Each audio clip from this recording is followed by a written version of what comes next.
Yo yo yo, salut les turfeuses, salut les turfeurs, bienvenue pour un nouveau pronostic de Benoît Requin. Ok, place au pronostic du Quintet du samedi 12 novembre, direction Paris-Vincennes pour le prix Atlantique. Trop attelé, 2700 mètres, 15 partants en réunion, une course 3, indice de confiance 3 sur 5. Petit retour sur le Quintet du vendredi 11 novembre, il y a eu du trouble fait à l'arrivée. N'hésitez pas à mettre un pouce bleu si la vidéo vous a plu, vous aidez ainsi grandement la chaîne.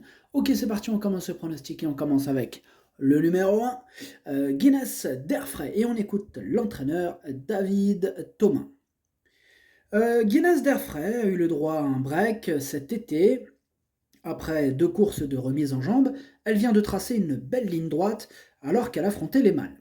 Elle sera cette fois pieds nus pour cet engagement visé. Le lot est bien composé, il faudra redouter notamment Grâce du Dijon, Gold Voice ou encore Great Tigress, mais elle a sa place dans les 3 premières. Eh bien moi ce numéro 1 me plaît beaucoup, je l'ai gardé très haut en 4e position. Enfin très haut, assez haut en 4e position.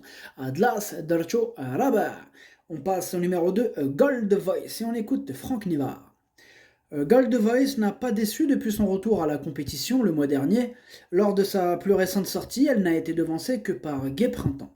Samedi, elle n'a que des femelles à affronter. Le lot est bien composé et Grâce du Dijon sera difficile à battre, mais ma partenaire fait toutes ses courses, elle a encore sa place sur le podium. Eh bien moi je lui ai fait une place très très haut à ce numéro 2 en 2e position. À numéro jauge, Dercho Tchani. On passe au numéro 3, Everly, on écoute Michel Dabouy. Après sa 2e place au monté en novembre 2020, Everly a connu 2 entorses et a été arrêtée longtemps. Elle a effectué une rentrée correcte à Machecoul. Je la présente pieds nus afin de déterminer précisément où nous en sommes. Au travail, elle apparaît très bien. C'est ma jument de cœur, elle est meilleure à l'attelage, cette course va déterminer la suite. Eh bien, moi ce numéro 3, je ne l'ai pas retenu dans mon pronom. Numéro 3, Maderchouch. On passe au numéro 4, Fusée des Veaux, et on écoute Luc Jérôme Legros. Pour son retour à Vincennes, on avait un point d'interrogation à savoir si Fusée des Veaux était vraiment prête. Elle l'a vraiment très bien terminé, elle m'a pleinement satisfait. Dans la foulée, elle a cet engagement avec les seuls juments. Il y a quelques 6 ans capable de trotter moins d'une 13, c'est le hic. Néanmoins, elle est capable d'accrocher une place dans le quintet en plaçant sa pointe de vitesse. Eh bien moi ce numéro 4, je l'ai gardé en 5e position, il me plaît bien. Ad numéro 4, Darcho James. On passe au numéro 5, Great Tigress, et on écoute Jean-Luc Bijon. Dernièrement, Great Tigress affrontait une opposition relevée, mais elle n'a pas démérité face au mâle. J'ai essayé de la préparer au mieux pour cette course visée. Elle n'affronte que des femelles et sera plaquée devant, puis déférée des postérieurs. Grâce du Dijon l'avait devancée fin septembre et je n'ai pas d'espoir de revanche, mais elle peut de nouveau terminer 2e. Elle peut en effet, en tout cas moi je l'ai gardée très haut en 3e position. Ad numéro 5, Dercho Chalet. On passe au numéro 6, Fable Duplessis, on écoute Paul-Philippe Ploquin.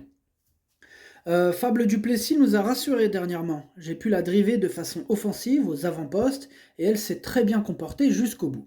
Elle sera de nouveau plaquée devant et déférée des postérieurs. L'opposition est plus relevée avec la présence de bonnes 6 ans. Si elle répète sa dernière sortie, elle peut prendre la 5e, voire la 4e place. Eh bien, moi ce numéro 6, je l'ai gardé plutôt en bout de combinaison. On passe au numéro 7, Fastidulio, et on écoute Yannick Henry. Fastidulio m'a agréablement surpris en dernier lieu. L'autostart l'a aidé à s'élancer et son driver lui a donné un déroulement de course idéal. Elle est restée à Grosbois depuis. Comme elle est sur place, je la présente dans ce quintet, mais l'opposition est relevée et le départ volté va la desservir. Si elle s'élance correctement, elle peut toutefois accrocher une petite place. Eh bien moi ce numéro 7, je ne l'ai pas retenu, mais il pourra intéresser les amateurs de champ réduit en cas de défaillance des chevaux en vue, pour les amateurs de cote, ou de champ réduit. Voilà, question de feeling avec ce numéro 7. Ad numéro 7, Madrchouch, libre Idelov chez champ réduit. On passe au numéro 8, Gaïa d'Ocagne, et on écoute Jean-Philippe Raffegeot. À Laval, Gaïa d'Ocagne s'est retrouvé un peu loin dans une course peu rythmée. Revenir était trop difficile. Elle a bénéficié d'un petit break ensuite. À Machecoul, elle était sous l'influence de son sexe. Elle est montée à Grosbois. Elle est assez peu démonstrative le matin. Il faut la courir battue. Elle est un peu barrée pour les premières places à ce niveau, une petite place serait déjà bien. Moi, ce numéro 8, c'est mon gros regret, c'est mon cheval de complément en cas de non partant. Ad numéro 8 درتو في البلاصة ديال non partant هو الأول فيهم عندكو. On passe au numéro 9, Grande de Ranchy, et on écoute Emmanuel Varin. Grande de Ranchy a souffert d'un petit abcès la semaine dernière et n'a pu courir. C'est vite oublié. Elle me paraît très bien à l'entraînement, elle n'affronte que les juments, c'est une belle course. Maintenant, l'opposition est forte avec Grâce du Dijon et Great Tigress. Aussi, cela dit, elle est fort capable de disputer les places. Eh bien, moi, ce numéro 9, je l'ai gardé en bout de combinaison. Numéro Tchad Darcho Saba. On passe au numéro 10, Esteban Sacha, et on écoute Franck Anne. En dernier lieu, à Caen, cela n'était pas évident en seconde ligne derrière l'autostart, mais Esteban Sacha a bien couru en terminant à côté de Gai Printemps, qui a bien gagné par la suite à Vincennes. La ligne est donc bonne. Elle est en forme, elle n'a pas de marge, mais a l'avantage de n'affronter que des femelles. Avec l'aide d'un parcours à l'économie, elle peut conclure en fin de combinaison. Eh bien moi ce numéro 10 c'est mon deuxième cheval de complément en cas de non partant, donc attention. Numéro 10 درتو في البلاصة ديال non partant هو الثاني فيهم عندكم.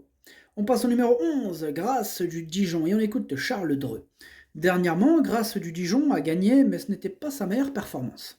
Je la juge mieux depuis. Cette course tombe bien, elle n'a que les femelles à affronter pour ce bel engagement. Gold Voice et Great Tigress sont à respecter, elle a ma confiance avant coup. Bon, ça paraît vraiment la jument à battre, hein, ce numéro 11, l'épouvantail. Donc, sûrement le grandissime favori, hein, samedi. En tout cas, moi, évidemment, je l'ai mis en tête, hein, c'est mon préféré. Numéro 11, Walloul Dieli. On passe au numéro 12, Gala de Manche, et on écoute Bertrand Gould.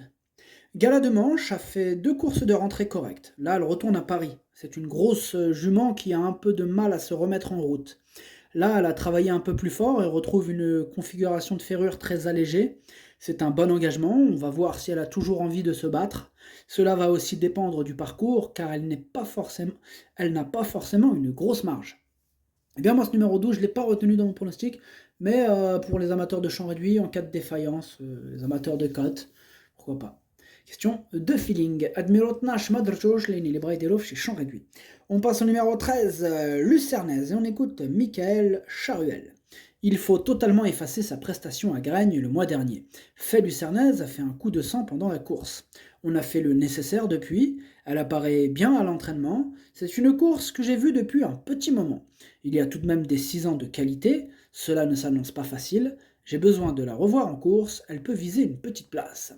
Eh bien, moi ce numéro 13, sachez que c'est lui le 8e de mon pronostic. Numéro 13, Walchamandiele.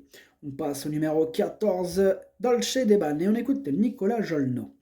J'ai été assez content de sa dernière prestation, mais un peu moins du résultat. En tout cas, Dolce Deban a très bien figuré. Cette fois-ci, elle aura l'avantage de ne pas rendre 25 mètres. Toutefois, il y a des 6 ans à craindre, mais j'en attends une bonne performance. Il faut qu'elle se trouve aux avant-postes pour ne pas être prise de vitesse. Eh bien, moi ce numéro 14, je ne l'ai pas retenu, mais pour les amateurs de champ réduit, en cas de défaillance, question de feeling. Numéro 14, Madrchoch, les librairies des chez champ réduit. On passe au numéro 15, DS Saint-Bar, et on l'écoute Yvonique Doucet. DS Saint-Bar a eu des problèmes, puis a été arrêtée assez longtemps et a du mal à retrouver son niveau. On va courir sagement pour voir si elle peut déjà faire un parcours correct. En effet, elle reste sur 2 disqualifications et a besoin de nous rassurer.